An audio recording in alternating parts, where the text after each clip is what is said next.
মেয়েটাকে ভিক্ষা দাও, ঘুমাইতে পারি নাই, পারেন নাই মারতে। আমার খুব আমার জায়গায় যদি আপনার মেয়ের কিছু হতো, আপনি এটার বিচারটা কিভাবে করতেন? একটা টনসিল অপারেশনের জন্য ভাই একটা লোক মারা যায় না ভাই। দেখেন অপারেশন রুম থেকে নিয়ে সরাসরি ওটিতে যাচ্ছে। আমি ভিডিওটা করতে চাইছি, এই যে আমাদেরকে দেখতেও দেয় না। আমাদের চিকিৎসা ব্যবস্থাটা এতটাই খারাপ হয়ে গেছে, এতটাই অধঃপতন হয়েছে যে একটা সুন্নতে খতনা করতে গিয়ে বাচ্চা মারা যায়, একটা টনসিলে অপারেশন করতে যায় বাচ্চা মারা যায়। ভাই, এটা একমাত্র আমাদের দেশেই ডাক্তার দ্বারা সম্ভব। ভাই, আপনারা যদি অটো পাস করে যদি ডাক্তার হয়ে থাকেন, আপনারা রিজাইন দেন ভাই এই পদ থেকে। এই ভালো একটা পেশাকে আপনারা আর লজ্জিত করেন না, আর অপমান করেন না, ঠিক আছে? ডাক্তার গস কাপড় রেখে রুগীকে সেলাই করে দেয়।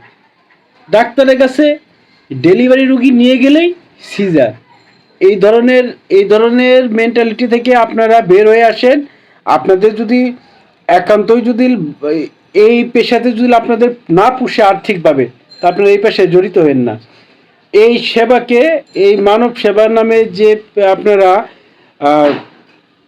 শয়তানি যে জাহেলির যুগে যে আচরণ করতেছেন, এই থেকে আপনারা বের হয়ে আসেন, নাহলে এর অবস্থা, এর পরিণতি খুব ভয়াবহ হবে, খুব ভয়াবহ, যা অকল্পনীয়, ঠিক আছে? অকল্পনীয় হবে। আপনারা ভাবতেও পারবেন না যে আপনাদের এই পেশাটা কত দূর মানুষ ঘৃণা করে, ঠিক আছে? পুলিশের পরে যদি ঘৃণা করে থাকে, তাহলে আপনাদের ঘৃণা করে, ঠিক আছে? কিংবা পুলিশের চেয়েও বেশি ঘৃণা আপনাদের করে, কারণ আপনাদের কাছে রুগী, ভালো রুগী গেলে আপনারা অসুস্থ বানায় ফেলায়। ডান পাশে অপারেশন, আপনারা বাম পাশে করে ফেলান। পেটে অপারেশন, আপনারা মাথায় করে ফেলান। আপনার পায়ে অপারেশন, পেটে করে ফেলান। বাইরে কি অবস্থা!